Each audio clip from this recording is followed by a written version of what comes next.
Yeah, I think we can go ahead and get started. More people will start to file in as the time goes. But yeah, I think we can go ahead. Just want to say welcome to our first ever monthly Lunch and Learn. If you would like to take part in future VDAO Lunch and Learn events, just make sure to join the VDAO Discord and follow us on social media. These events are going to be recurring on a monthly basis and are meant to engage, educate, and raise awareness about regenerative living. Just a heads up, we are recording the event and strongly encourage you to keep cameras on. As Rob said, we'd love to see the smiling faces. It's much better than looking at a name or PFP. So again, encourage you all to turn them cameras on and engage. My name is Ben Burkholm. I am the community manager for Fifth World and VDO. Just a few things to remember during the event. We love to see people talking back and forth in the chat during the session. Connecting and learning side by side is, ultimately the goal here. We also strongly encourage asking questions. So if you have one, feel free to post it in the chat. Please make sure, though, to put your question in all caps. This is something I learned from Rob and Alain. Very, very wise words.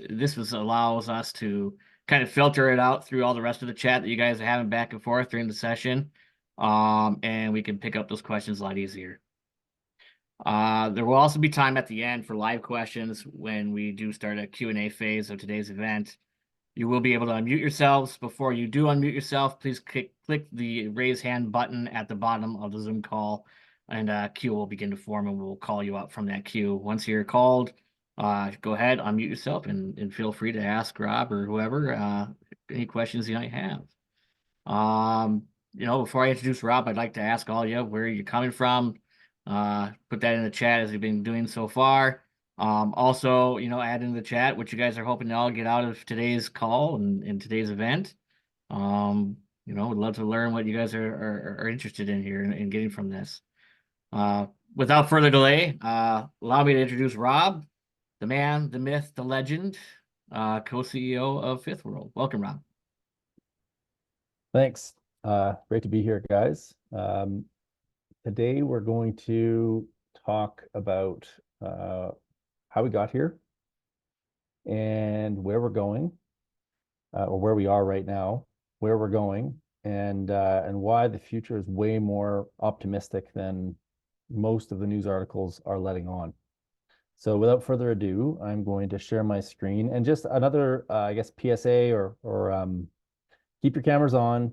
We're not going to use this file in our archive, so your faces won't show up there. We're actually filming another recording in the background so that you guys don't have to worry about people seeing your face. So another reason or excuse to turn that camera on. All right, here we go. So I made this presentation a little while ago, and it was kind of an amalgamation of, is that coming through for you guys?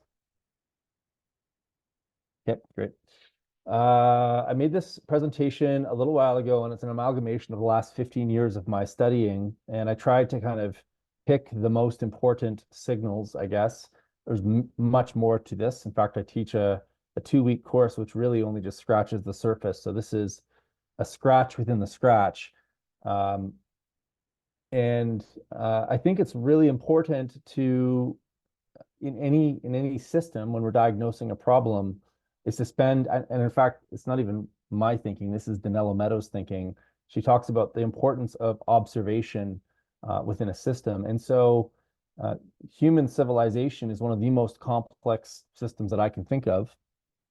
And we've come a really far way in a very short period of time.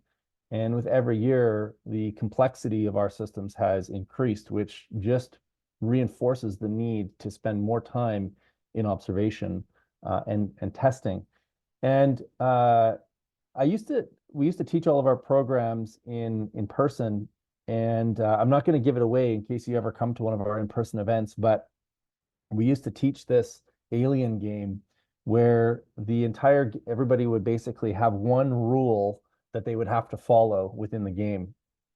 And we exclude 3 people in the group of 30, and we put them aside and we call them aliens. So they have to go stand somewhere else while I explain the one rule to the other 27 people in the group. And as soon as these 27 people understand the rule, no words have to be spoken. They just start moving around in this blob. And the aliens then fly in, and they're given about 15 minutes to observe the system. And remember, the whole system is operating on one rule. They get 15 minutes to diagnose the problem, and then they get three experiments. And so they can run experiments on these 27 biological entities to try and deduce what is actually going on. And I have never operated or taught a class where the humans, the aliens that are trying to observe this system can understand what's going on with one rule. It's so chaotic and hard to distinguish what's going on, that they kind of get close. They get like little clues of what's going on, but they can't actually figure it out until I explain it. And I do this because it's important for people to have humility when they're observing a system, especially something as complex as what we currently live within, which is modernity, the 21st century of human civilization. And so I'm going to give you guys a few snapshots of things that have occurred over the last 14,000 years. And actually, even we can go back even deeper into history for a couple of the slides, and try and bake some of that humility in.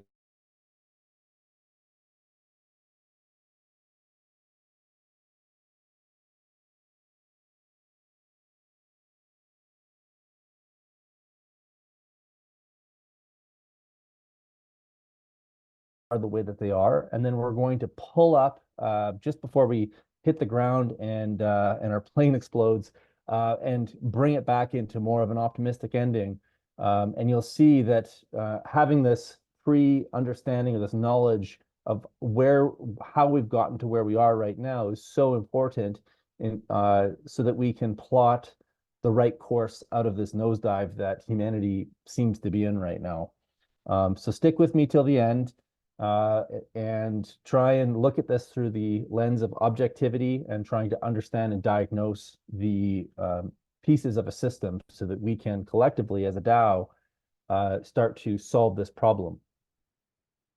So the talk is called The Myth and the Food, Energy, Water, Shelter Nexus. So again, just to kind of double click on this, I think I love this quote. In fact, you're going to see that I love quotes a lot because I think that they are salient points in human history where an individual has been able to look at a situation for long enough to be able to distill it down into a couple of words that are filled with meaning. And so Mahatma Gandhi said a correct diagnosis is 3/4 of the remedy, which means it's exactly what we're talking about. We have to spend enough time in diagnosis to be able to make intelligent decisions and be able to test specific experiments to see how the system responds. And so often we tend to jump the gun and try and solve problems only to end up creating 15 more. So I think we can learn a lot from this quote. And I think when we're doing systems design, you might know this picture. This is by a gentleman named Damian Newman. It's an open source picture.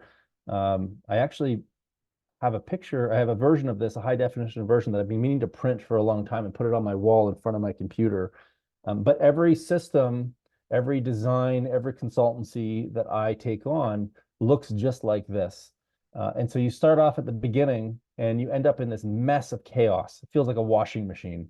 And as you ask more questions, as you do more diagnosis, as you create more observation, it doesn't actually feel like you're making any progress. In fact, you start right around here, you start thinking, I'm not smart enough to solve this problem.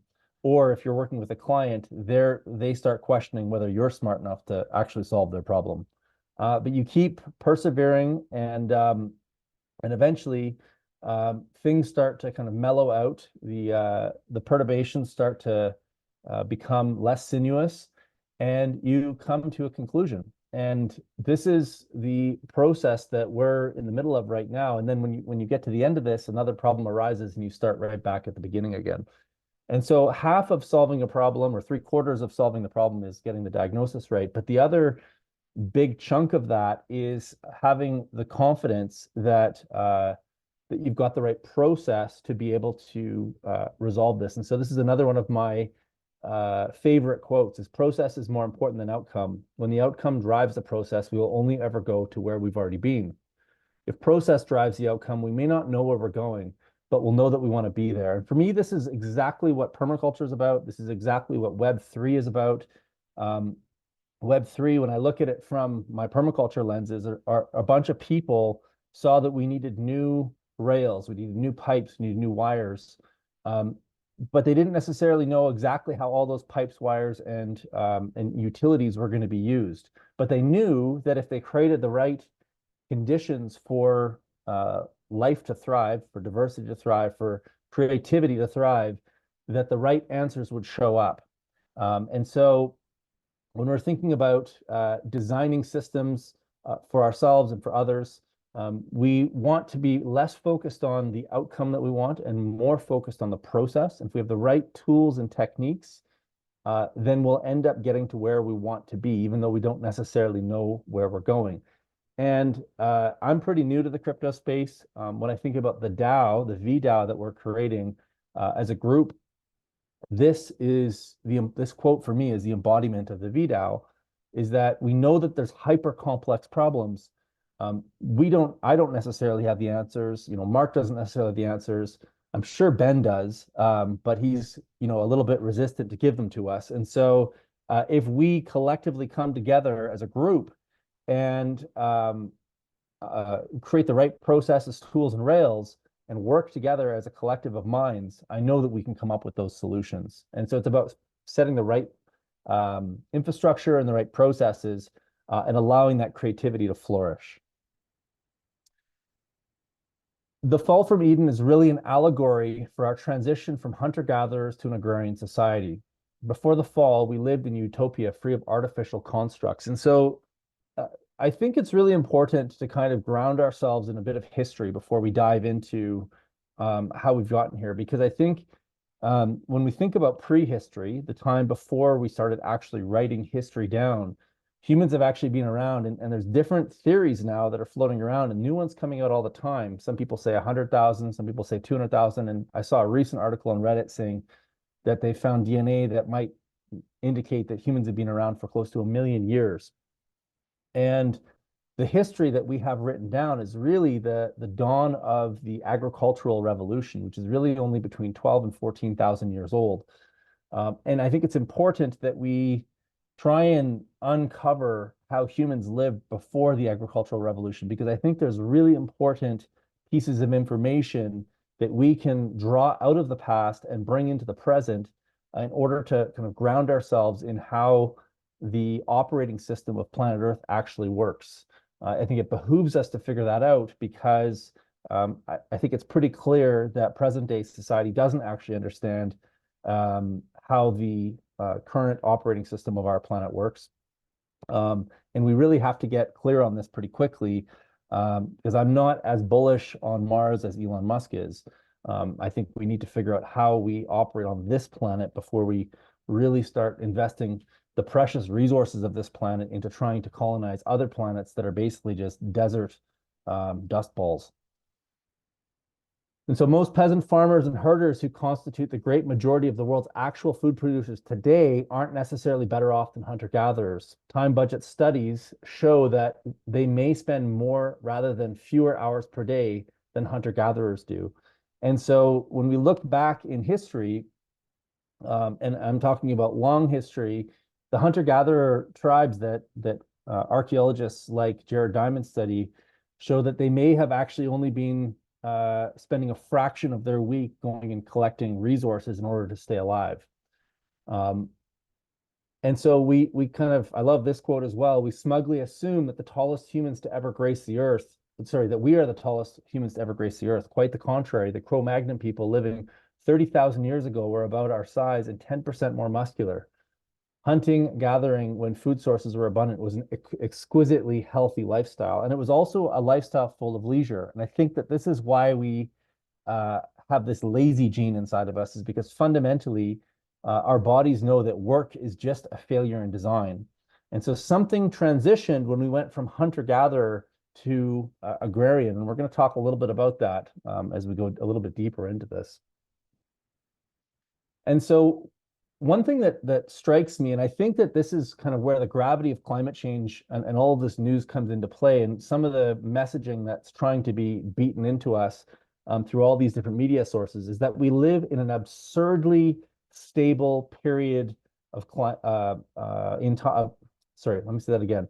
We live in an absurdly stable climatic epoch right now, a period of time where the climate is relatively stable when we look at perturbations in climate in the past. And it behooves us as scientists or as applied scientists to understand this and to really apply this concept that seems to have been thrown out of the window in the last 6 years of the precautionary principle. And so Nassim Taleb says that the burden of evidence actually rests on the climate change, people that don't believe in climate change versus the ones that do, because the consequences of the people that don't believe in it getting it wrong means that we live on a planet that's no longer habitable for humans. Whereas if we actually act with the precautionary principle and assume that the climate is more sensitive than it is, we're going forward with a slightly more an approach to managing risk that makes a little bit more sense, because we can't live without a stable climate. And you're going to see that here shortly when I uncover a little bit more data. And so I guess the piece that I'm really trying to get across here is how stable our climate actually has been in the last 12,000 years. Now, when the last ice age basically started to remove its grasp from planet Earth, the last ice age was called the Younger Dryas. This happened between 12 and 14,000 years ago. Some archaeologists predict that there was as little as 1,200 humans on planet Earth. That seems like a hard number to wrap your head around, which means that we're all brothers and sisters. And I'm going to assume in the best way, because we basically restarted our population from a very, very small genetic pool. And you can see how much of the Earth was actually covered in ice. This is pretty startling because, and there's like good evidence that this could actually happen again. In fact, some scientists now, I think they're out of Norway, are predicting that the Atlantic thermal haline belt, basically the heat pump on planet Earth that moves energy from the subtropics and tropics to the northern hemisphere, specifically for Europe, but it affects the whole planet, is on the verge of collapse. And it could collapse as early as this year, which is crazy, or sometime within the next 50, which is pretty startling because that would basically push us back into another ice age. Now, I know what you're thinking. Everybody's talking about global warming. Where is this global cooling thing coming from? And this is just another indication that when we think about Danilo Meadows and system science, all systems are basically built out of stocks and flows. And right now, as a result of warming, the water coming off the Greenland ice sheet is actually changing the saline concentration off the coast of Greenland, which alters how the density of water, and essentially the prime driver of the heat pump that keeps the northern hemisphere in stable stable conditions that allow us to operate agriculture in this region. And so every system also has reinforcing feedback loops and balancing loops. And so you could argue that the water coming off of Iceland is actually an attempt for the planet to create a balancing loop, the global thermostat, so to speak, that will set us back into a cooling trend, which would completely annihilate our ability to actually operate a functional agricultural system, at least in the areas where the ice ends up settling. And where I live, ice was as deep as 2 or 3 kilometers over top of me. And so even a passive solar greenhouse isn't going to help me with a 3-kilometer ice sheet on top of my house. So I really love this book, Pandora's Seed. Spencer Wells did a great job distilling a bunch of these ideas into this book. And so the biggest revolution of the past 50,000 years of human history was not the advent of the internet, the growth of the industrial age out of the seeds of enlightenment, or the development of modern methods of long-distance navigation. Rather, it was when a few people living in several locations around the world decided to stop gathering from the land, abiding by limits set in place by nature, and started growing their own food. This absolutely blew my mind. And so these 1,200 humans that were left after this ice age realized that they were no longer able to attain all of their nutrition just through hunting and gathering. And one of these, or a group of these people, basically started taking matters into their own hands. And they noticed very interesting feedback loops when they made specific decisions within their ecosystem. And as a result of that, the agricultural revolution was born, and it completely transformed humanity in not just in terms of how we live on the planet, but our bodies changed. Literally, the physiology of the human body shifted. In a lot of situations, it got worse, not better. Our mental situation changed. We became more sedentary. Lots of things started to transform just by this simple act of starting to take more responsibility for where our food comes from. And so this was the birth of agriculture. And if we think about what hunting and gathering actually is, if we like break it down to its simplest form as scientists, as people that are studying systems, hunting and gathering is basically just a form of energy harvest, and so is farming. In fact, the surface of the planet is a giant solar collector. And what nature has managed to do is defy the second law of thermodynamics, which is entropy, and it has found a way to maximize its ability to turn photons into functional ecosystems that collect and store energy, that create stocks of energy in the form of cellulose, carbohydrates, lipids, that allow for food webs to form and complex life to thrive. And so when we think about regenerative agriculture, when we think about regenerative living, when we think about any of these concepts, what we're actually contemplating is energy accounting and managing how energy interacts with the planet and how we interact with the energy systems that are collecting the solar energy from the sun. That's all this is, fundamentally, when we get to the lowest level of understanding. And so I mentioned that as humans, when we started to plant our own seeds, we noticed, even though it was very, very slow, we noticed this feedback mechanism, this reinforcing feedback loop, that when we deforested, and when I say the word deforest, I don't differentiate the removal of a forest like you see in this picture, or the destruction of a native prairie. What I'm talking about when I say deforest is the mineralization of a complex plant community through a disturbance pattern. And that could be the plow, that could be fire, that could be a bulldozer, that could be a rototiller, that could be a tractor. And so when we mineralize these ecosystems, which I'm going to call deforestation, what happens is we basically create a disturbance. And disturbance has a negative connotation, the word itself, when you think about it. But I'm going to actually kind of rebuild that word for you over the next hour, so that you can understand that disturbance, the word disturbance, is actually neutral. It's all about how it gets applied from a scale perspective with regards to whether an ecosystem moves in the positive or the negative direction. And so we would deforest, we would plow, and we would desertify.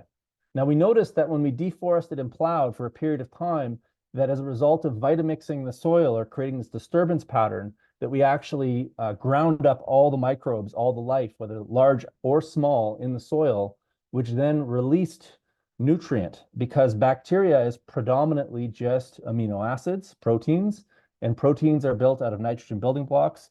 And when we understand how plants function, plants thrive when there's an abundance of nitrogen, phosphorus, and potassium. And so what we were noticing as our prehistoric selves was that when we actually created soil disturbance, we released the bound up nutrients in life, and we created flushes of plant material, grains, which then allowed us to grow more humans. And so as more food came into the system, more humans emerged. And we know this to be true in agriculture. When you want to increase your chances of having twins in sheep, you flush them. So you give them a lot of energy dense food while they're getting ready to get pregnant, and even while they are pregnant, in order to signal the body that they have more energy and that they're able to become more reproductive. So this whole myth about we just need to grow more food to support our population is a myth, because the more food we have, the more humans we get. And so we've definitely noticed this over the last 10,000 years. So not only were we deforesting, plowing, but then ultimately, if we continue to apply these disturbance patterns over the last 12,000 years, we've noticed that we were desertifying. Unfortunately, the feedback mechanism on desertification was too slow, and we didn't have satellites and complex technologies to understand the consequences of the decisions that we were making. Plus, we were a small percentage of the overall biomass on planet Earth. And so as we destroyed an ecosystem, we just ended up moving on to another ecosystem. We did the same thing over and over again. Fast forward 10,000 years, and 50% of the trees that existed at the end of the last ice age are now gone. And the places that were the most fertile are now deserts, which you're going to see here shortly. And so this is an example of a reinforcing feedback loop that's getting worse as we continue to operate, because we're fundamentally, even though we have new tech, we are fundamentally doing the exact same stuff that we were 12,000 years ago. And I literally shed a tear as I drive around my community when farmers take out sloughs and shelter belts and tree systems in order to try and grow more grain on their field. And so they're removing complexity in the ecosystem in order to get more productivity, because the commodities market requires that of them, which means that we have not learned fundamentally from the last, or most of us have not learned from the last 12,000 years, what happens when we try to simplify these systems down in order to get a higher product or yield, which fundamentally is driven by the only metric that humans currently care about, which is GDP. So the Fertile Crescent I always find it interesting that we still have this word in our vernacular, because it is the least fertile place on Earth right now. Most of it is anyways. The only places that really have some fertility left is the Delta in Egypt, and some of the other deltas where there's still a functional water cycle. But the Fertile Crescent that we know today is fundamentally just desert. And so this was the subtropics of the past, and literally the Garden of Eden. The stories from the Bible come from this location, and the very ecosystems that was essentially created the basket or the foundation of human life to flourish over the last 10,000 years no longer sustain human life without massive energy inputs with desalination plants, natural gas and oil. And I don't think there's any coincidence that the largest oil fields in the world are actually located where our most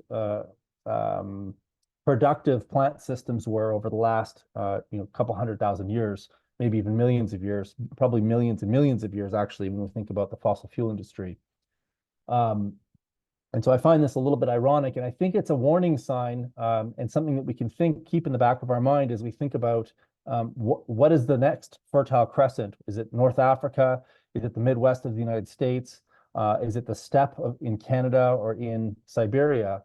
And what patterns are we fundamentally continuing to do that are creating problems that are setting us up for failure in the future? Now, when we look back over the last 10,000 years, we can see that there are a few step changes that occurred. Agriculture begins somewhere between the 12,000 and 8,500 BC. We have plowing and agriculture, irrigation that comes a little bit later. The bubonic plague is really interesting, and I think it's something that very few people actually talk about outside of just this like nasty plague came and it killed a whole bunch of people, but people don't really dig into the details of what actually happened and why the bubonic plague existed. Some of the stories around the bubonic plague are because humans started building cities and putting open sewers in, and the industrial and the commercial and the residential zones are kind of all like smashed together. And that is definitely part of it, because it bred this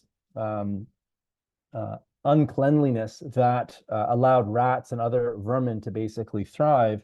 And bubonic plague was carried by the rat. But what most people don't realize is that I think it was 1297 or 1282, somewhere in that range, there was a volcano that erupted, and I can get the name if people are interested and you want to study this. Actually, I think there were 3 volcanoes that erupted in that year, and it was the largest emission of particulate in the environment that we know of over the last 10,000 years, and it actually caused a mini ice age. And so there were massive crop failures and starvation, and so everybody's body was weakened because they had less food going around.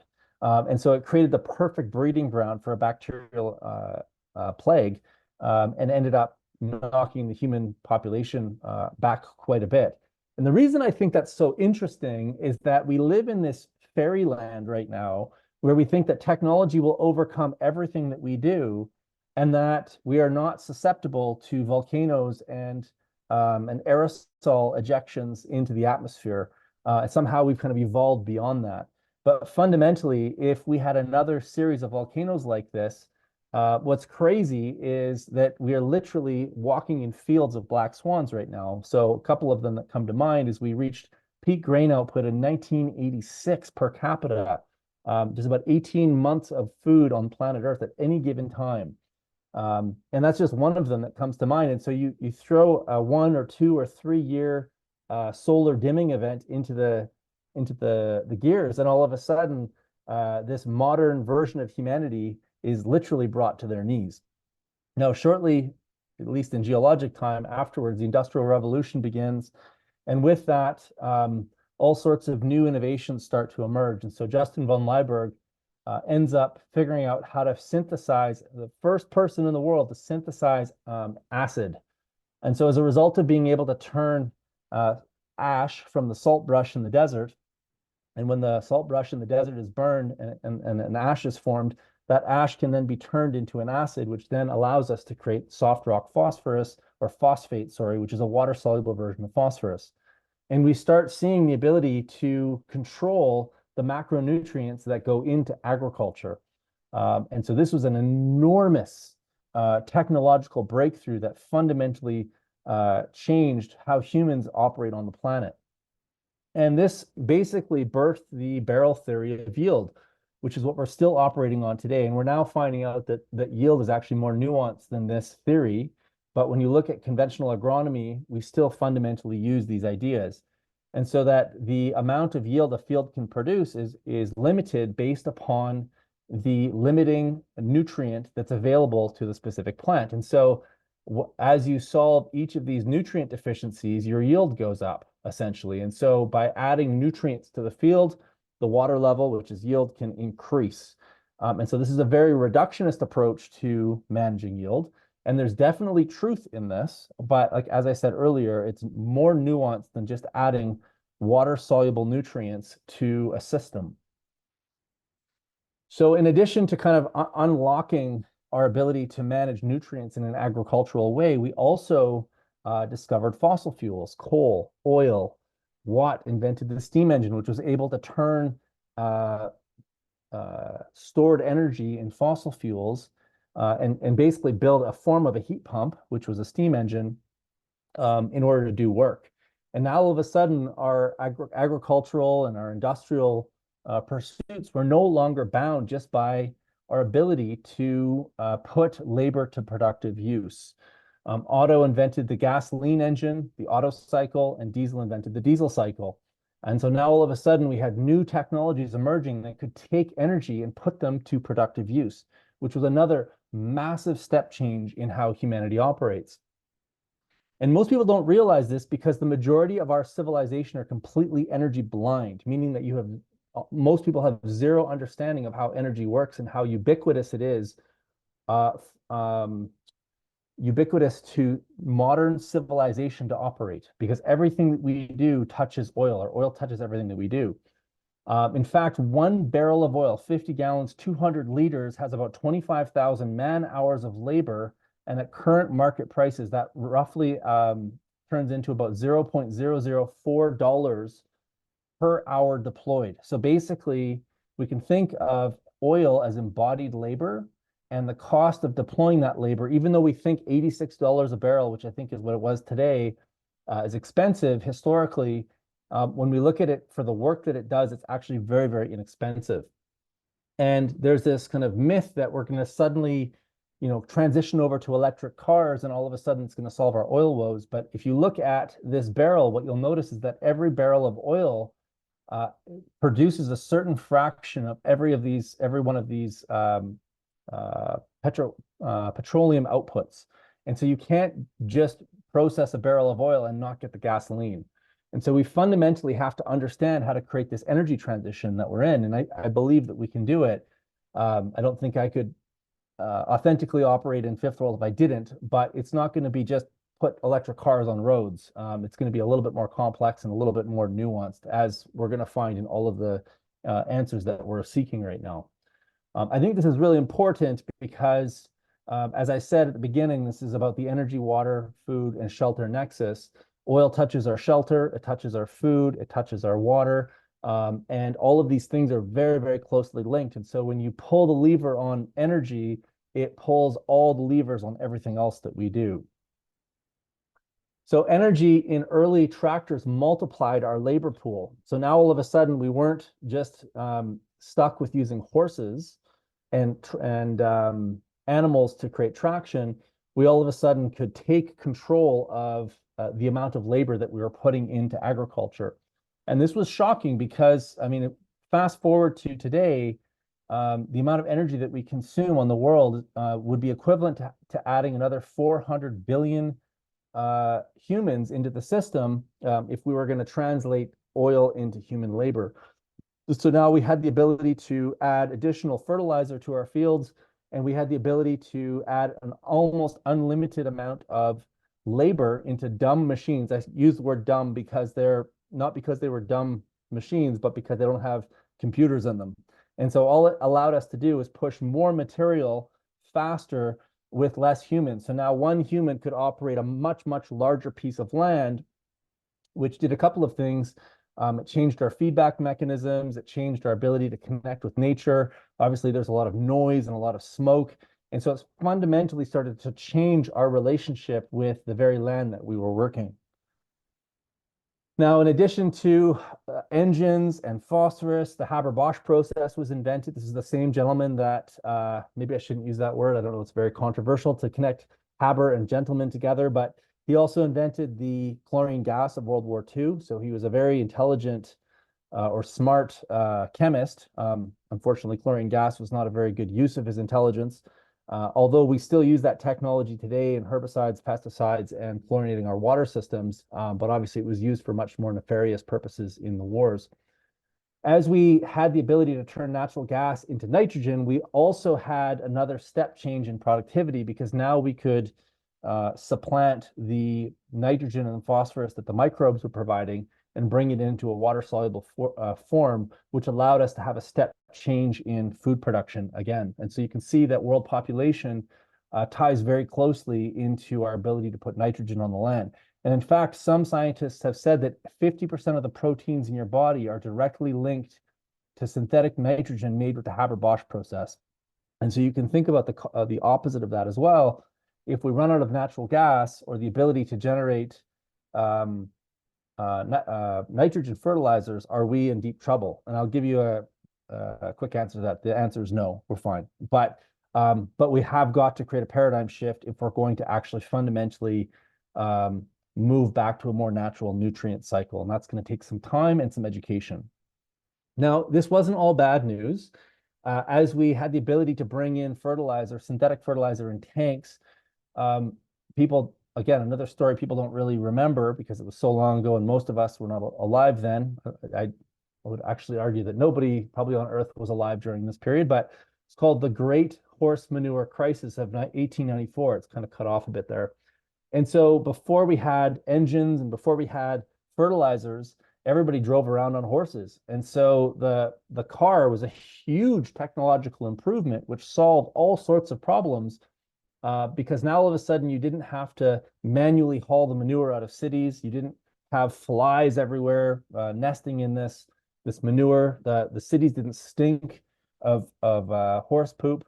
And all of a sudden now farms could tow a tank of fertilizer behind them and fertilize an entire field. I mean, this is not exactly when the Green Revolution started, but it was just starting to pick up at this early phase. And it meant that we could do a heck of a lot more with way less input of human energy, way more energy in general, but less human energy. And so this was seen as a huge technological revolution because cities became cleaner, they were more pleasant to be in, and farms were becoming easier to manage as a result of having all of these levers that made humans more efficient. Now, fast forward after World War II, we had between World War II and beyond, basically the Green Revolution starts. And so we really see a pickup in the use of these synthetics. Engines become more efficient, tractors become bigger. And so this was a shift in agriculture away from small farms to industrial food systems. And so now, instead of having a family on every quarter section, every 160 acres, farms started to get bigger because they were able to do more work with less time, and they were able to produce more food through the use of synthetics. And we saw the removal of mixed animal and livestock systems towards monocrops. And so people started to specialize in corn or soy or cattle. And so we actually start to see the disintegration of mixed farming into their individual components, which is really just an expansion of Henry Ford's idea of the division of labor. And so the division of labor starts to impact the way that agriculture operates. And unfortunately, nature is not a factory. And so as a result of these disintegrations, we start seeing problems emerging very quickly. Nature needs to operate as wholes, not as individual components or production lines.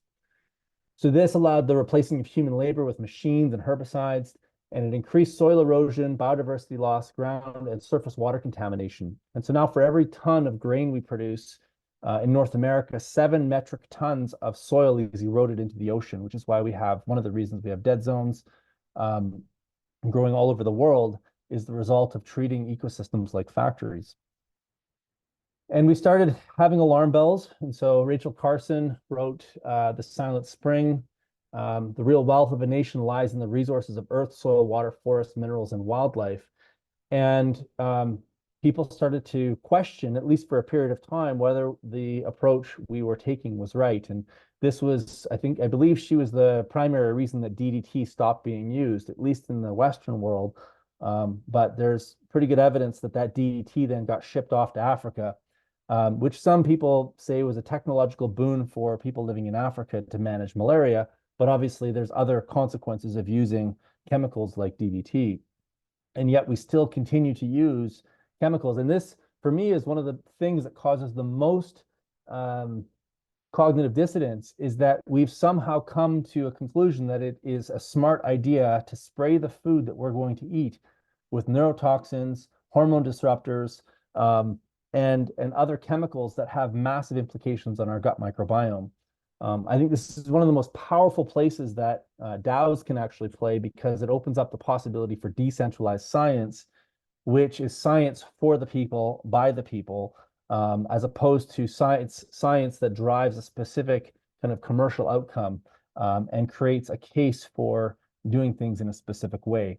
And I think that some of these tools that are being formed in the blockchain community are actually going to open up our eyes to new ways of doing things and democratize better approaches.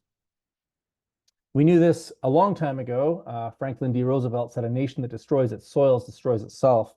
And when you look at Scientific American, they put out an article not that long ago saying that we have about 60 crop cycles left on Earth, which is not very much time. It's like within my son's lifespan. And so we've got to figure out how to change our relationship with our soils and with nature, and ultimately how we consume calories. And we can, again, this is obviously correlation, and correlation is not causation, but I think we can draw some strong conclusions from this graph, where we can see the foodborne minerals on the left-hand side, and then specific additions of kind of step changes in agriculture. So the mechanization of farming, we saw a decrease, and this makes sense because microbes make relationships with plants. And so when a plant needs a certain mineral, it literally communicates with the microbes. There's actually a communication system we've identified in the soil microbiology. And so a plant will ask a specific microbe for nutrients in exchange for sugar that the plant makes through photosynthesis. So as we mechanize farming, we kill off those life communities in the soil. When we add ammonium nitrate, this is an anhydrous product, and so it's attracted to water. And so some scientists have gone so far as saying the addition of anhydrous ammonia is actually dehydrating the microbes that are left over, which is actually what creates the plant response. And so anhydrous ammonia kills off more of these microbes. And then as we add pesticides, herbicides, and fungicides, we're literally creating war. And in fact, if you look at agricultural chemical names, they all have, they're all named after chemicals that have war connotations with them. And in fact, Monsanto originally was a weapons manufacturer for both of the world wars. And so they transitioned to an agricultural company, but the chemicals that they use still maintain those war concepts within their name. So if you just Google right now, common agricultural herbicides, pesticides, and fungicides, and look at their names, you'll see that they're very much branded as chemicals of warfare. So as we've increased the input into agriculture, the nutrients have increased. We've also increased the population. We've increased the outputs. And our agriculture has become more and more dependent on these inputs. Soil degradation has gone up. We've consumed massive amounts of the world's water just in irrigation in order to try and grow monocultures. And I think the thing you have to remember is that before agriculture, these ecosystems were even more productive than they are today. And yet they didn't need irrigation, they didn't need synthetic fertilizer. And so there's a piece in this puzzle that we're missing, and we're maybe optimizing for the wrong things.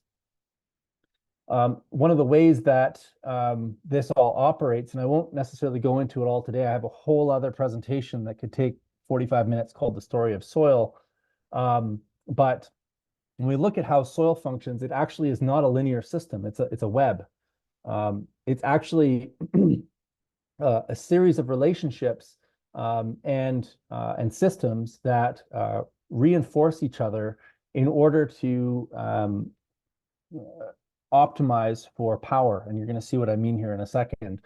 And when we plow up the soil, when we add chemicals to this, we actually start knocking out these links of life. And as a result of doing that, we have this joke when we come in and regenerate a piece of land. The first thing we have to do is get your farm off the drugs, because the more drugs you use on your farm, the more you need to use them, because you've fundamentally taken out the rungs of life that allowed you to operate without those drugs in the first place. So we have to start building that life foundation back up from the beginning. And the good news is, and this is another story that most people don't know, is that when you just give Mother Nature a little bit of a hand, when you get out of her way, or even you support her, she comes back like a lion. And we can speed up that process of regeneration, but we have to fundamentally understand. It's almost like we have to understand what we don't understand. We have to go in with humility. We have to create the conditions for life and then trust that that life will show up. And one of the most inspiring moments of my life happened a couple of years ago, when we put a pond into the middle of this highly desertified piece of land in British Columbia in the high steppe, and very little water, no water, like within 5 kilometers of this pond that we put in. The pond filled up a little bit from groundwater, and a few months later, this little otter showed up. And it's like, where the hell did this otter come from? There's no water bodies around here. Like, it would have had to walk kilometers. And so for an otter who's safest in the water to take a risk and walk that distance to come to that pond was just like the most inspiring thing I've ever seen, because it's like, was the water communicating with the otter? Could the otter smell the water? Like, what in that mind of that otter made it want to go and do that? And so for me, that's an expression, that's a metaphor for nature coming back when we give her a bit of a foothold to step on. And I see this over and over and over again in the work that I do, is that we just literally have to have enough humility and get out of the way for nature to come back and do her thing. And so agriculture optimizes for efficiency, not resilience. And so we've literally designed all of our fields and agricultural systems around dumb machines. And again, I mean the word dumb by they don't have computers, they're not nuanced, they can't understand the difference between one plant and another. I know that's changing with AI, but even the way that we're applying AI is optimizing for efficiency and not resilience. nature optimizes for power and anti-fragility, and I'll get to what that means here in a second. Now, the problem is that in addition to like peak soil and all of these other things, we're literally on the cusp of running out of energy. Phosphorus is going to run out sometime between now and the next 100 years. Natural gas is not much better. Uranium is not much better. And so we're literally reaching limits to growth in all of our systems. And very few people are talking about this because people don't fundamentally understand how connected all of our systems are to energy. And one of the problems or barriers for people to understand this is scale. And so there's a physicist I was recently listening to that said that if you continue to grow our system at 3% per year, assuming that we would be able to find whatever resources we want, within 400 years, we would need a Dyson sphere around the sun. And there's not enough minerals in the entire solar system to build that Dyson sphere, nor do we know if it's even possible. And then if you grow at 3% per year from there on out, within 1,200 years, you'd need all the energy in the universe. And so a lot of the kind of big visionary people in our society right now are making crazy claims about all of these civilizations that we're going to have across the galaxy, which maybe will come to fruition. I'm open to being wrong on this. But there's a few physicists out there who have done the math and are saying this doesn't quite add up. There's some fundamental flaws in your understanding of materials and how energy works, and ultimately the second law of thermodynamics. And so if we use this as a thought experiment, if we look at a beaker full of food and we put a microbe in there that doubles every minute, and there's 60 minutes of food in this beaker, at what point will you be through 50, at what point will you be through 50% of the food? So there's 1 hour of food in here. The microbe doubles every minute. How long will it take until 50% of exactly 59 minutes? And so in the last minute, 50% of the food gets consumed. Now, if I put two beakers up here, how much more time did I just buy?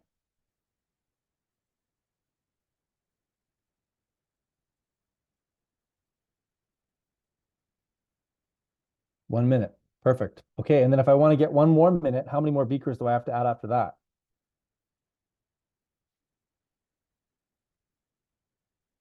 Two, exactly. And so there's the exponential function right there. And so we don't know where in our extractive history we are right now. Like, when do we reach that last minute? Whether it's oil, whether it's phosphorus. And so, there was a recent discovery of phosphorus in, I think it was in Norway or Finland. And they said there's 100 more years of phosphorus there. But is that accounting for the exponential function? Is that not accounting for it? And so like these massive new discoveries of oil that we find don't really, it's hard to kind of put any kind of meaning to it, because we've literally consumed since 1998, I believe, till now, we've consumed half of all the petroleum that humans have consumed in the entire history of the petroleum industry. And so the rate of extraction is increasing, which means that even though you have more, because it's depleting faster, you need even more in order to keep up. And so at some point, the math just doesn't work out. And we're seeing this in our money system as well. We see it everywhere. And so this book is one of my favorites.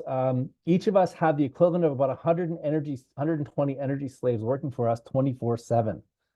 So if we were in the Egyptian civilization right now, we'd all be in the very upper crust of civilization, because our heating systems, our food systems, like I said, every calorie of food takes 20 calories of hydrocarbons.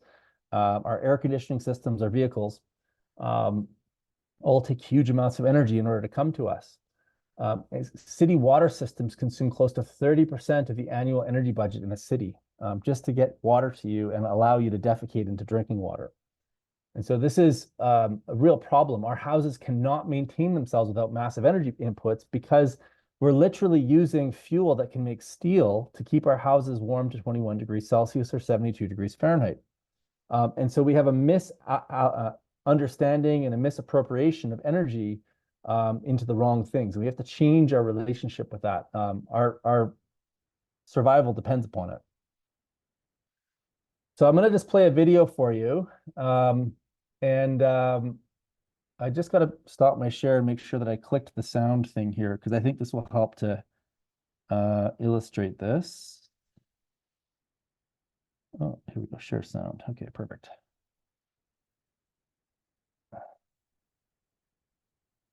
Let me know if the quality's coming across. If it's not, you guys can watch it on your own, and it'll be a very insightful video for you here. It's only 3 minutes long. Actually, I don't even know that you need the silence. You just need to be able to read. I'll narrate it for you guys. Look at the size of this beast. Huge. They must be Scottish. Actually, I think he's Russian or Ukrainian. Look at the size of those quads. So 700-watt toaster. This is a typical toaster that any of you would use. Some of them might be a little bit bigger than this. And ready? they've connected the toaster and the bike together. So I see bikes on the bike to generate electricity to power the toaster. Okay. Everyone on positions now. We're getting ready for take. And remember that when Robert loses power, the toaster will pop up.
You can feel like taste of blood in your mouth. Want to lie down? My legs hurt. Yeah, Put them up. The monster is beaten. So the average house uses about 30 kilowatt hours a day. And imagine how much energy you'd have to generate just to bake the bread, let alone toasting it. And so I find that is a really great explanation for folks. Just a sec here. I'm going to stop my share again. Just get this back up. Sorry, it's being funny here. nobody can believe how Oh, I lost my presentation. Just give me 2 seconds here, folks. All right. So yeah, I mean, it's energy it's everywhere. We don't think about it, and it does more in our life than we can possibly imagine until you start kind of digging into all the different things that it does for us. And so we really have got to get a little bit more versed in how energy functions so that we can make different decisions in our life. So I'm going to flash up here a few slides here. Let me just get back to Zoom.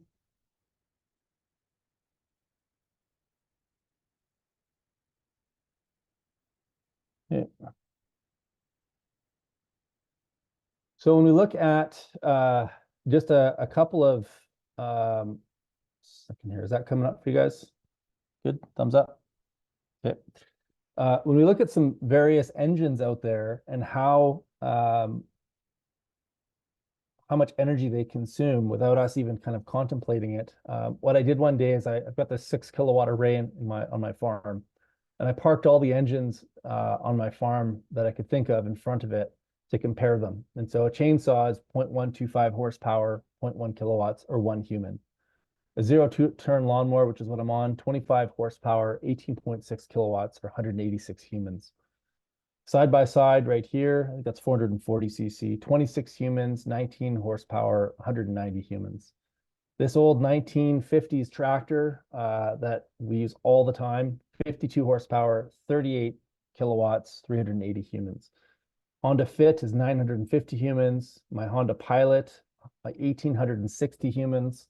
A 737, 882,590 humans on takeoff.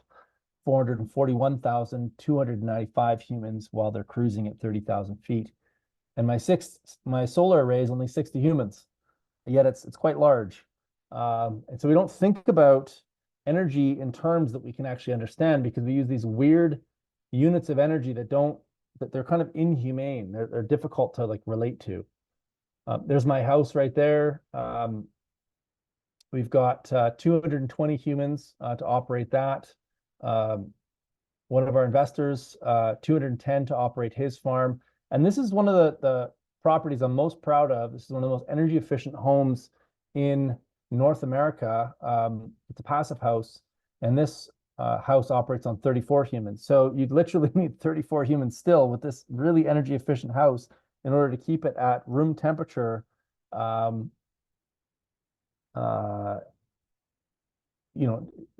without having to put fossil fuels into it.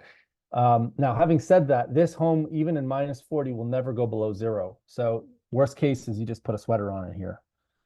Now, to summarize the issue, consumers are energy, soil, water, waste, and nutrient density blind, meaning that we don't think about these things. And so how can you course correct when you don't actually fundamentally understand the issues? The ones that are aware of the Gordian knots think that individual action will not have an effect. So they think that, oh, we just need to get that, we need to change the government. We need to change policy. We need companies to make different technology.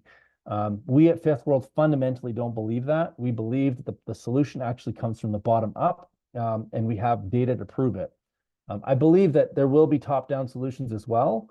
So I'm not saying it's like one or the other, but I do not think that the solution is going to come from just the top.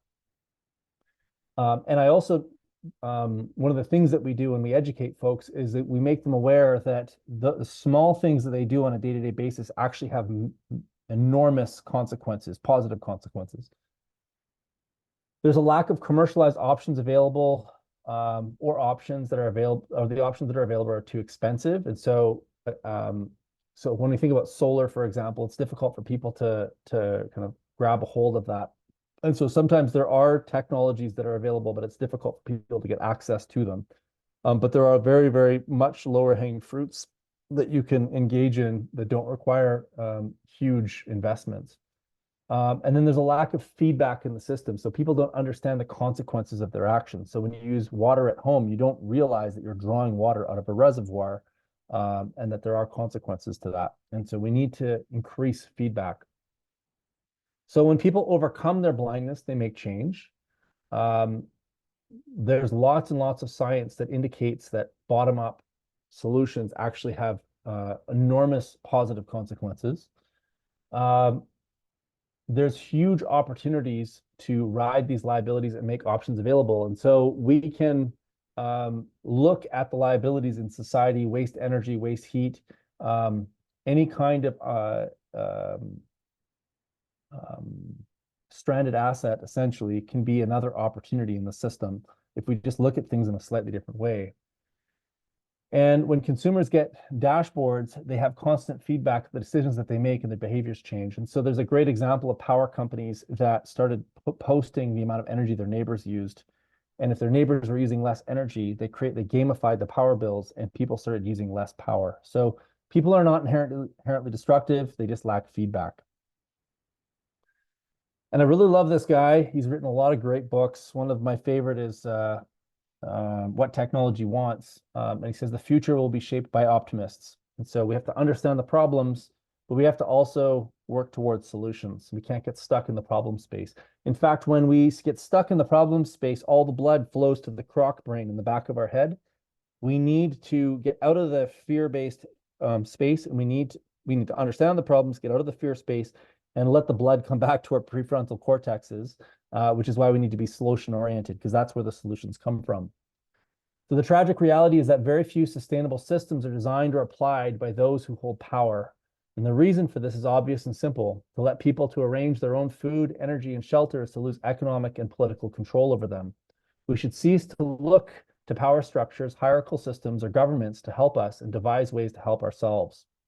And so Bill Mollison was the founder of the co-founder of permaculture and the system that I teach and have been teaching for the last 15 years. And one of the things that really resonated with me with permaculture was that it was not about being a victim and subject to all of these other forces around me that I had no control over. And so it forces you to say, like, what is my sphere of concern and what is my sphere of influence? And so you cannot criticize anybody else for what they're doing or not doing if you don't figure out how to make yourself better. And so the prime directive of permaculture is the only ethical decision is to take responsibility of our existence and that of our children. So don't point fingers at other people until you're perfect. And then get your house and garden in order so that it shelters and feeds you. And if enough people do this, the problems start to disappear, because all of a sudden you don't have all of these consumers, you end up having producers, and the system fundamentally shifts. And I used the word called disturbance at the beginning. There's a common kind of meme, I guess, in permaculture, which is everything gardens. And what that means is that every species on Earth manipulates their ecosystem to their benefit. Beavers take down trees, which looks horrible if you don't know what's actually going on behind the scenes. And in fact, people kill beavers because they don't want their trees getting cut down.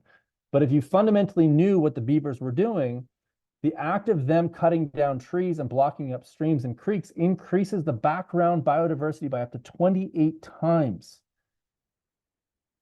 So this whole trope in our society right now about reducing your footprint is bullshit. Because what they're saying is that, if you really fundamentally read between the lines, what they're saying is that humans are inherently destructive and we have to minimize our footprint, which is the wrong message, in my opinion. It's like telling beavers to stop cutting down trees because they're doing harm. So we have to take a more holistic look at what disturbance actually means. And we have to start asking ourselves, if the most negative thing humans have done on the earth is make a nuclear bomb, what's the most positive? What does optimizing our footprint mean? What does not living in guilt and starting to understand that we are nature? What is everything gardens for humans? And so we don't need a solution, we need a new paradigm. And so there's 3 paradigms we've identified in our current society. The degenerative paradigm is what was described in that documentary, The Corporation, where they talk about why corporations are actually psychopathic entities. And it's all about, how do I get more stuff for myself? The opposite swing of the pendulum is the sustainable paradigm, which is what we're moving into right now. And so you'll notice in the degenerative paradigm, we're on the top of nature. The sustainable paradigm is a guilt-driven narrative where we're on the bottom of nature. We're less than nature. And if you kind of read between the lines on all the words around the sustainable paradigm, the logical conclusion that you come to is that the only way for this planet to go on is without humans. We don't agree with that. And so we believe that a new paradigm is needed, which is the regenerative paradigm. And so we're not above it, we're not below it, we are part of it. And in fact, we have enlightened self-interest, meaning that it's in our best interest to partner and be good neighbors with nature, because we do not have the tech to replace the forests of Earth. They do a better job of cleaning the air than we ever will. And they also defy the laws of entropy because they get more complex over time. We do not have better solar panels than complex ecosystems. Nature does that better. And so we have to return the function back to the water cycle. So water is central to life, and when we partner with it, otters come back, trees come back, and it does it almost effortlessly. And we can actually design our properties, we can place our structures and our roads in ways that reinforce the water cycle, which is the opposite of what's happening right now. In fact, most cities are patterned after deserts, not after rainforests. If we started thinking about what would a city look like if it was patterned around a rainforest, it would look very different than most of our cities. We need to return function back to the nutrient cycle. It produces way more nitrogen than we ever will with the Haber-Bosch process. And in doing so, it actually creates conditions for more life to thrive, which is the opposite of how we currently manage our nutrient cycle. And I love this quote: in the face of overwhelming odds, I'm left with only one option. I'm going to have to science the shit out of it. And by science, I mean that we have got to understand our ecosystems to figure out where we fit within that community of life. And so immature ecosystems like the front lawn are defined by low diversity, annual plants, competition, parasitism, nutrient leakage, export, fast change in water export by drainage, which are fragile and high resource use. Where mature ecosystems like old growth forests are built out of high diversity, perennial plants, cooperation, mutualism, nutrient circulation, on-site consumption, slow change, and water export by evaporation. And they're resilient and they have low resource use, and there's no garden gnomes running around managing those forests. They do it all on their own. And so how can we take the brilliance of an old growth forest and use it in the way that we design our technology, the way we design our homes, the way that we harvest water, the way that we generate electricity for ourselves? Because nature is clean, green, and sustainable and gets more complex over time, not the opposite. And so until we disprove the laws of thermodynamics, we should live within them. I remember learning about the first, second, and third laws of thermodynamics in engineering school, but then the conversation stopped. There was no conversation beyond that. It's just like, well, we're heading towards heat death, so, you know, smoke them while you got them kind of thing. But there's actually another solution. We can actually work with nature. A new human ethic needs to be adopted: care of earth, care of people, and future care. Our homes should be designed to collect, harvest, produce, and conserve, as opposed to just consuming. And so if you think about a mortgage is death pledge in French, and they constantly consume energy. And so they literally enslave you into a system where we could design houses that actually free us and improve our quality of life. Waste or exhausts are always new opportunities for new cycles and yields. And so we should stop thinking of waste as a construct. There is no such thing as waste in nature, just in current human nature. And food should be grown close to where it's consumed, and waste should be cycled where it is created. And so if we look at this as an example, something that concrete you can wrap your head around, this house harvests its own electricity. It harvests its own thermal energy for heating and showers. It has its own rainwater collection system. Behind the scenes, there's a root cellar to store its food. The waste gases from your farts in the bathroom and your exhaust gases from your kitchen feed the plants in the greenhouse. The septic effluent gets treated through our gray water cell so that our wastewaters are actually growing bananas. And then those wastes then get accumulated and then sent out into our food forests, which are perennial gardens, which basically become a verdant Garden of Eden. Our food scraps get fed to chickens and they get turned into eggs, feathers, and labor that then end up managing our properties. And the system gets more complex and more valuable and frees us up over time because we've got the design right. And so work is a failure in design.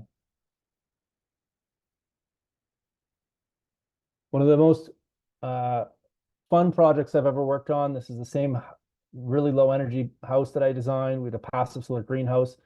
We called this a poop belt because the shelter belt actually grew off the septic effluent. So every time they flushed the toilet, the trees grew better. The trees could be harvested on an annual basis, and that biomass could be used to supplant or provide some of the thermal energy that the house required. So literally our toilets were heating our houses. It had all of its own electricity coming off this solar array. Stormwater management became a fishing pond and a place for the family to hang out. We had a garden over here in order to produce food, and on the inside of the shelter belt was an orchard to produce fruit. And then this passive solar greenhouse allowed them to bring the tropics into their backyard. So instead of going to Cancun, they could just walk across the property. And so we can literally build properties that become havens, lifestyle pieces that are better for us, but in times of difficulty, they actually become insurance policies. We should design our food systems that, oh, the slide came out funny.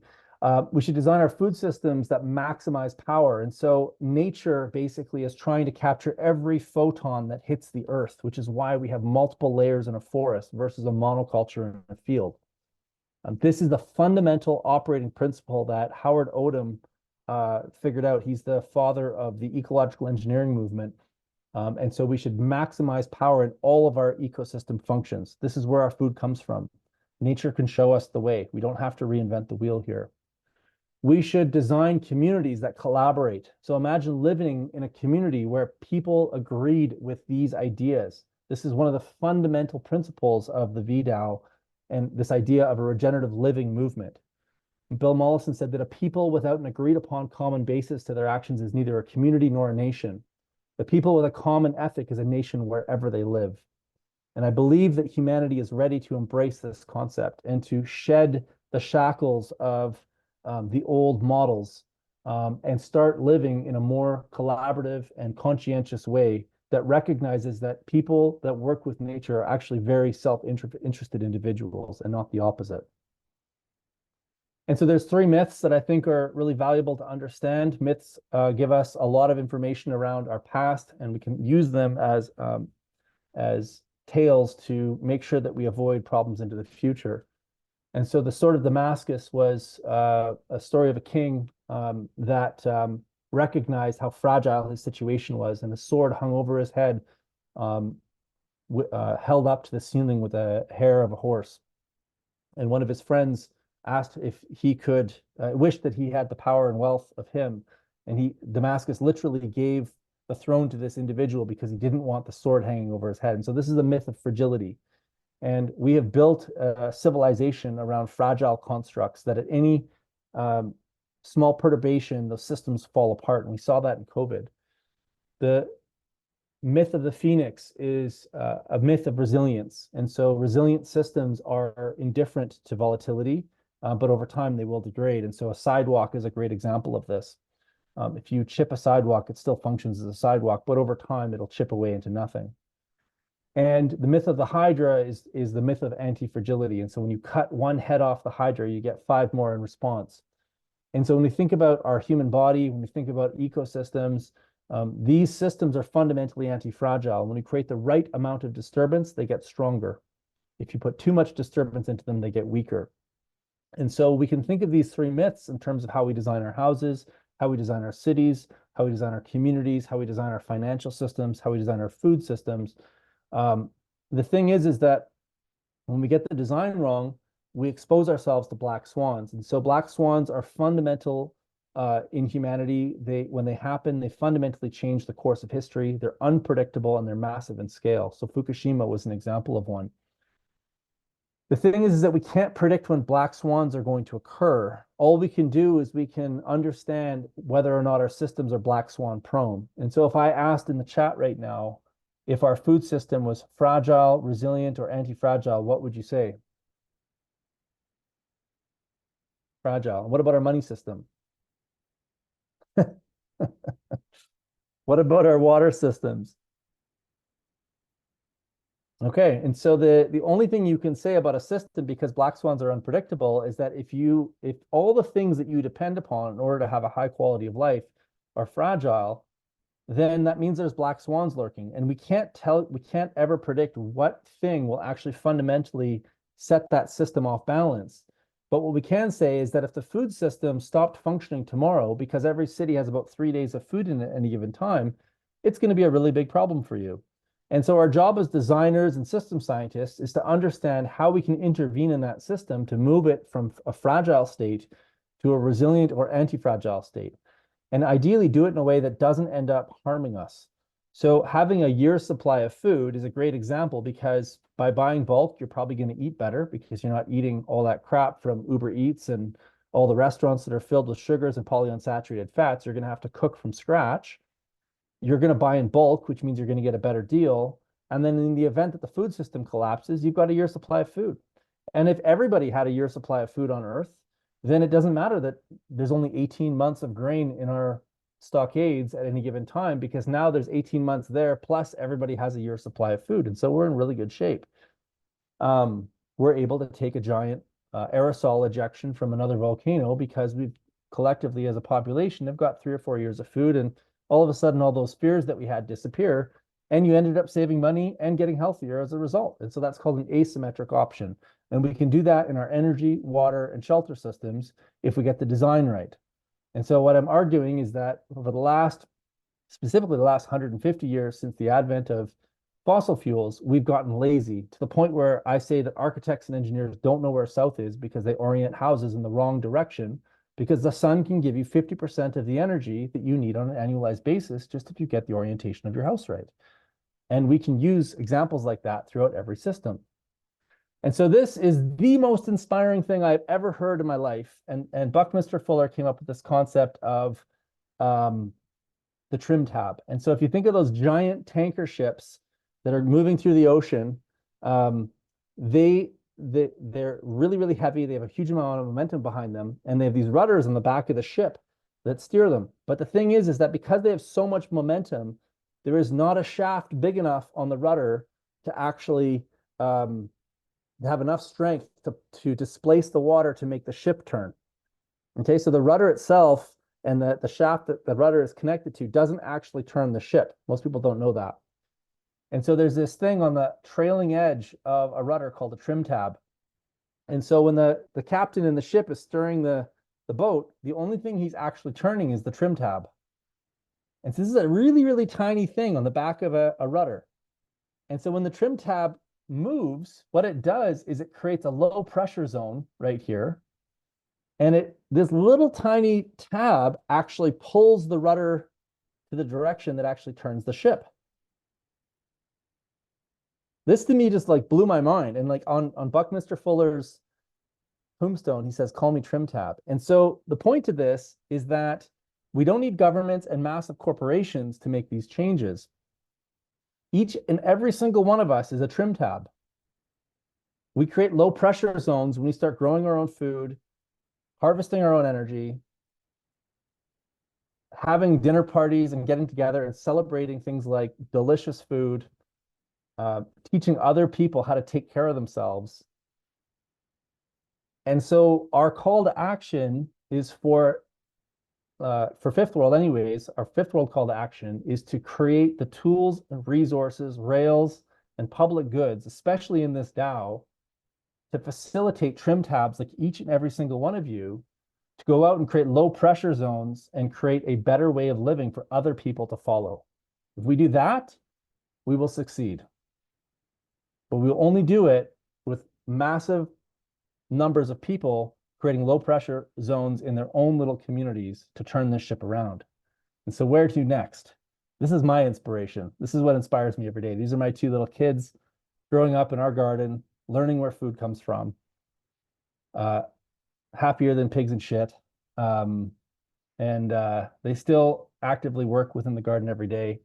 And so if this inspired you, if you're ready to become a trim tab in your community, if you're ready to start creating those low pressure zones and starting to rebuild systems from the ground up, you're already in the right place because you're in the DAO.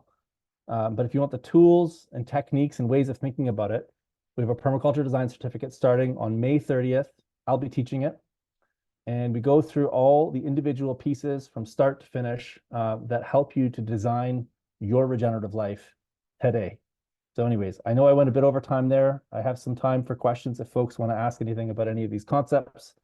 If we needed to, we could create some more time at another time as well if you guys want to keep chatting about this.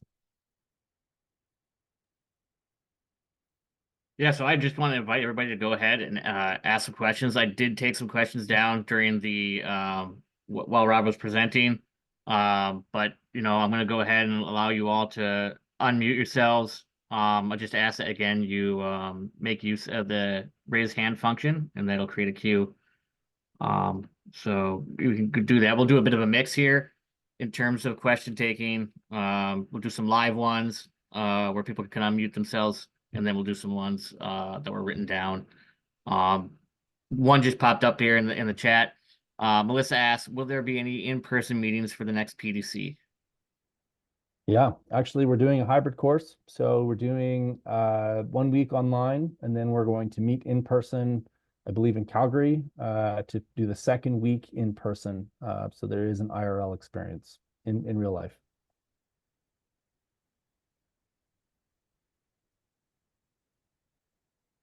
And then we had a question coming from Ishmael.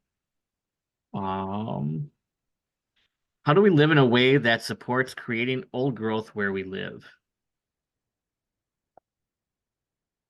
Well, I need to know about where you live, but there's lots of really interesting. So if you live in a city, in fact, Adrian, who's on the call right now, you can wave your hand, Adrian, has a food forest in his front yard. And so if we fast forward 100 years from now, if we start thinking of 7-generation thinking again, which is not currently in our culture, at one point that food forest will be an old growth forest.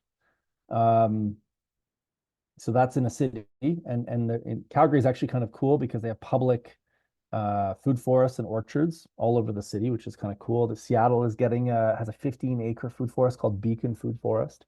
So in larger communities, there's lots and lots of land that's totally underutilized. And in fact, it's really interesting. I got a call from an environmental designer maybe 8 years ago who said, can we feed the world, with the land base of planet Earth, like in cities? Actually, no, he said, can we feed the world in cities? And I said, I don't know. I've never done the math. And I said, I think we probably could, but I don't know. So I'm going to do the calculation. And he's like, no, we could never do it. And I'm like, okay, well, then why are you asking me? And I said, what kind of assumptions are you making? Are you assuming we're going to have our golf courses, we're going to have front lawns, we're going to have these giant parks that get totally underutilized? He says, well, of course, we're not getting rid of any of those things. I'm like, so you're thinking that if the world is starving to death, we're just going to kind of keep those things alive? And he's like, yeah. And I'm like, okay, well, I'm going to do the math. So I got some stats for the United States. There's enough lawn grown in the US, and I made some reductionist assumptions. I assumed that we would convert our lawns into wheat fields, just so I could get a caloric output, but we would not do that. We would do food forests and permaculture gardens and all that stuff. But if we just grew all of our lawn to wheat, we could grow enough calories in the US for everybody in the US to eat a 2,000 calorie diet per day off of one crop for 2 years, just on the lawn. And so then, to go back to your question on old growth, if cities started to grow a big part of their food, we could then turn the farmland outside of the cities back into perennial grasslands out of soy and corn. And here's another really cool statistic. If all of the land from North Dakota south to the Gulf of Mexico, east of the Mississippi, was converted back into perennial grasslands, instead of growing corn, soy, and wheat, the US would be carbon neutral overnight without changing any of its behaviors. So we could go back to growing, we can all eat T-bone steaks, and solve the climate crisis and grow our vegetables in cities. And then the other interesting thing is that if we did that, the amount of gasoline used in the United States just to cut the front lawn is enough fuel to drive a Hummer 21,000 times around the planet. So we'd also save an enormous amount of energy as well. And so this is an example of how bottom-up thinking gets totally different answers than top-down control. So yes, there's lots of ways that we could encourage more old growth to come back and to preserve the old growth that's there. But we have to stop depending upon other people to meet all of our needs. More of us have to be producers and less of us have to be consumers. And that doesn't mean all of us have to go into farming. It might just mean a backyard garden. It might be a food forest in your front yard. It might be a beehive on your roof. There's so many different ways that you can engage with nature that benefit you and society at large. I think that's kind of a good segue into another question coming in from Melissa. At this point in the climate emergency, the common thought is that individual actions no longer have enough impact. What is the next step if we have to get from A to Z? What is the first biggest step we could take to get to B after the PDC, of course? Follow the prime directive of permaculture and take your house, get your house and garden in order so that it shelters and feeds you, and take responsibility for your actions and that of your children. And then inspire the crap out of other people to do it for you as well. And so when we were living in Calgary, we used to host monthly potlucks at our house. We had a pizza oven in the backyard.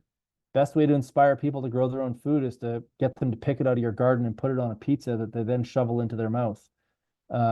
We have got to make this movement taste better, be more fun, and engage people through lifestyle and not through fear.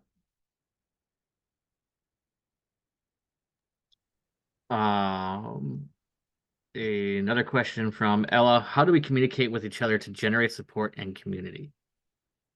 Be kind and talk to people. Don't judge them. Show by example.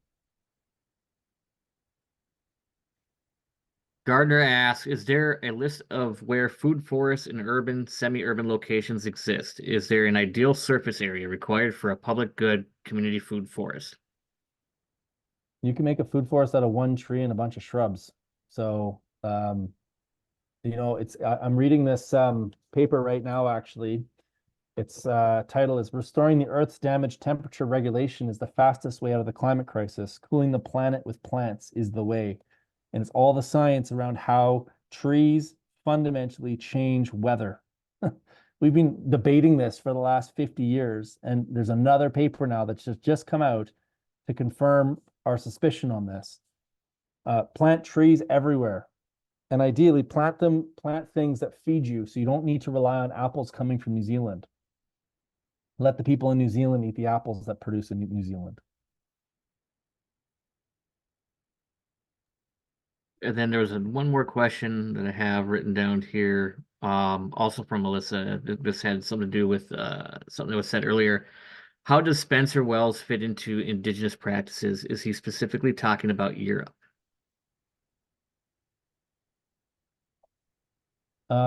Spencer Wells was mostly talking about the consequences of us engaging in the agricultural revolution and the consequences to the human body, health, and our diet, and also our ecosystems.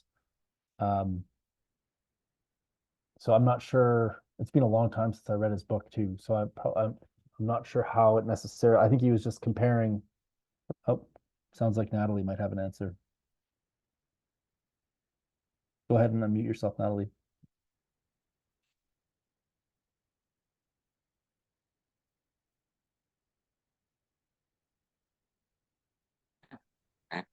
Sorry about that. I'm just dealing with a German Shepherd right now. I did not have an answer. Oh, okay. No worries. All good. Yeah. I'm not sure. I'd have to read the book again to specifically answer to that. Highly recommend it.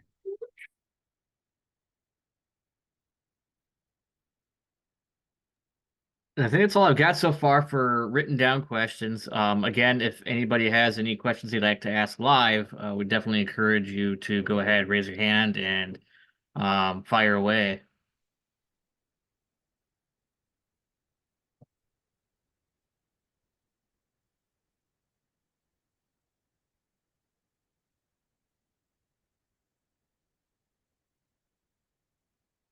Yeah, I'm not seeing any more questions come in. If anybody does have questions that come up later on, we'll have a format for that, to happen in the Discord server, so that you can come back, rewatch this, and spend a little more time with it. Or for those that are maybe watching it on their own time, can kind of come in and they might generate some questions of their own. We want to be able to address those. So there will be some sort of an announcement coming up shortly in the Discord about where you can submit those questions and how they can be addressed, or get them addressed for you. Melissa, please go ahead.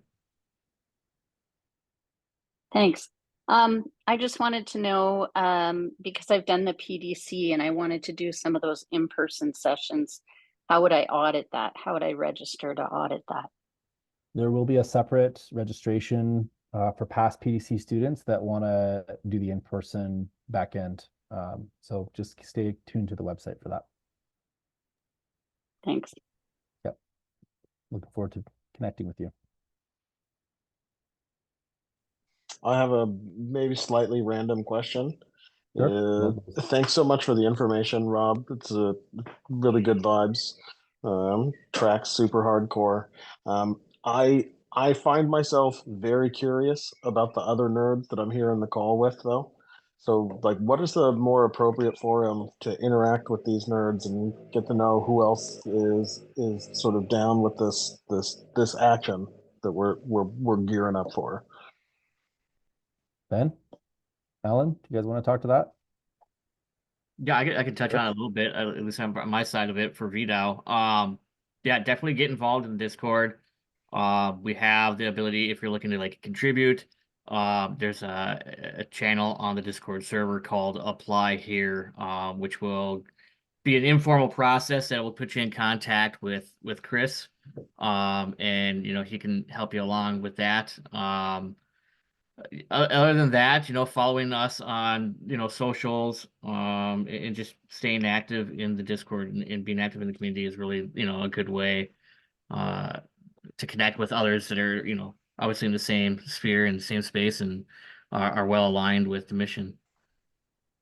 Maybe Chris can even speak a little bit more on that, or Elaine. Yeah, I'll jump in. If you want to have specific conversations with permaculture nerds in particular, we've got a whole community of those. Go to portal.vergepermaculture.ca. That's the platform we use for all of our courses and stuff. It's our educational arm, and there's loads of nerds hanging out there. So I'd love to welcome you. Dope. I mean, that would be amazing. That's just that, like, in keeping with the whole vibe of resiliency, this time is very precious, right? Of like synchronous human attention, same direction. Like, so I just want to like suck the marrow out of that shit. So I'll see you nerds around. Yeah, Bardo, go ahead. Hi, so I'm new to regenerative lifestyle, but we do have a garden here. I'm currently in St. Louis, Missouri. My question is, maybe I don't know who's going to help me here. Like, is the DAO needs? I'm not a permaculture nerd yet. I'm trying to learn from you guys. I've learned a lot, so thank you so much. Rob, the beef I use is farm raised here from a local farm in St. Louis. And me and my boyfriend really want to support local regenerative farms near us. As a person who's been in the DAO governance side, should I reach out to Ben to contribute, even if I'm not an expert in regenerative lifestyle, but I'm in the crypto and the women in blockchain space? So is there a way for me to collaborate? And also, second question is, how can we be more exclusive? To be honest, I want to see more a divergence of like diversity and inclusivity in this call. That's just me, because I think I'm the only Asian here. But so I also help out with the Black communities here in St. Louis, near Ferguson, and how I can spread that through word of mouth with the Black communities I'm involved. Thank you. So as far as like, you're already living a regenerative lifestyle because you're trying to buy local, and we all bring different skills and resources into constructs like the DAO. So just participate in conversations, and when we do permaculture design, we do something called needs and yields.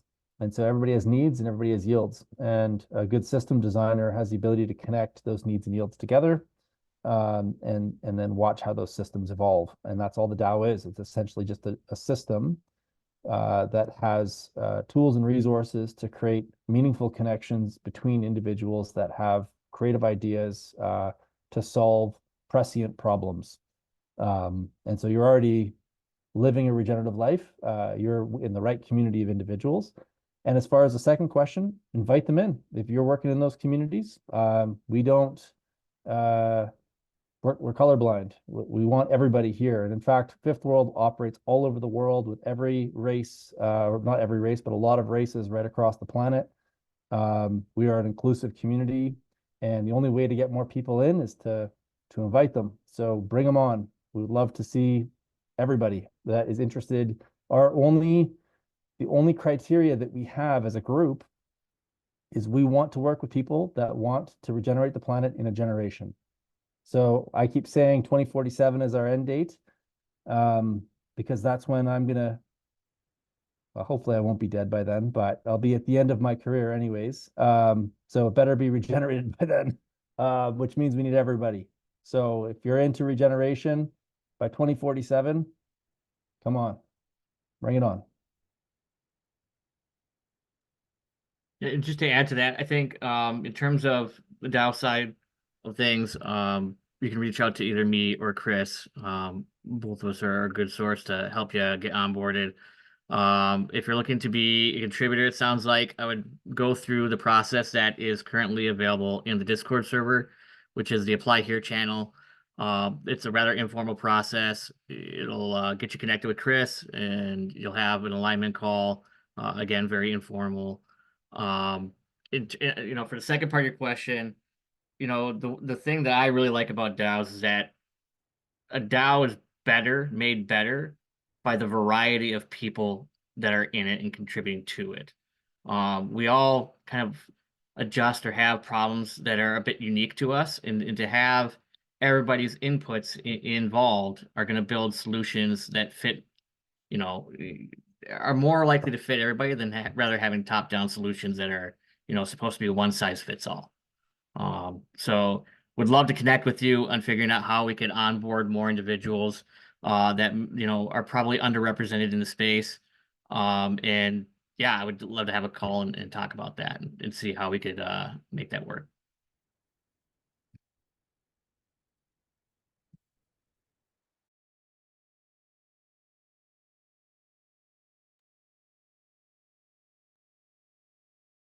You're on mute then. I'm just putting a link to the paper in the chat here about plants and climate change and how that influences global climate. If we don't have any more questions, I think we could probably wrap it up. I would just, ask that everybody make sure to follow VDAO on Twitter or X, formerly known as Twitter. Join our Discord. Attend our weekly events. We always have an event going on, whether it's a community call, lunch and learns like today. There's a thing called a Community Voices event that we're going to be hosting next week. That's going to be every month as well, and that's where members of the community come together in kind of a peer-to-peer type of learning environment where a few members will take a particular topic that they have a great interest in and experience and knowledge in, and share that with the community. And then the last half of that is like an open-ended discussion about that topic where we can ask, questions and dive into it a little bit further. So definitely invite everybody to attend those events. Chris, do you have anything else you'd like to add? No, I think just to thank everyone for coming along and to thank Rob for such an amazing, engaging presentation. Just like so fascinating, like some of the stuff that has come up today. And I think, like Jeremy was saying, like this VDAO is all about collaboration. It's about sharing ideas. This is the start of a conversation. There was a lot of information in this topic today, in this talk today, and we want to continue digesting that, bringing that into the DAO. If you want to engage further on the education side, then you can go and engage through Verge. The PDC is an amazing course. I've done it myself in the past, and I can highly recommend it. I learned so much. So we're all for that, and yeah, just welcome everyone into the DAO so we can continue these conversations and learn from each other as we move forward into the future. So cheers, guys. Thanks, folks. See you again soon.